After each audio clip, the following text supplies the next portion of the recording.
Hello guys, welcome back to my channel. This is part 3 of my Titans rebuild on all Madden difficulty. Today I made one of the biggest trades in this franchise. I traded away our rookie left tackle and a couple of draft picks to get Jerry Jeudy and Nick Chubb. I played the third game of the season today, and we won this one, but we did end up losing in the beginning.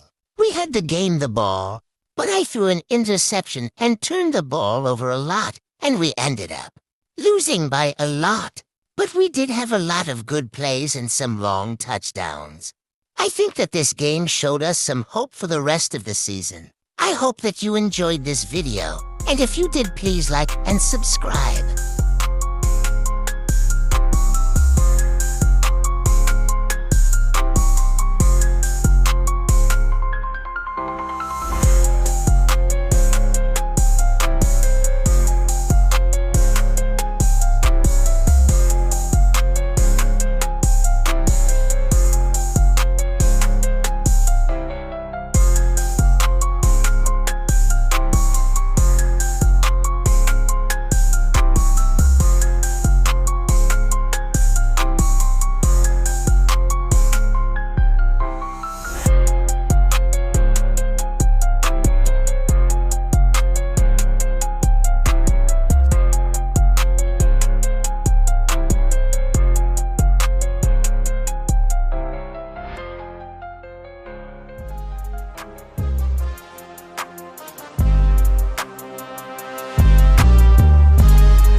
We are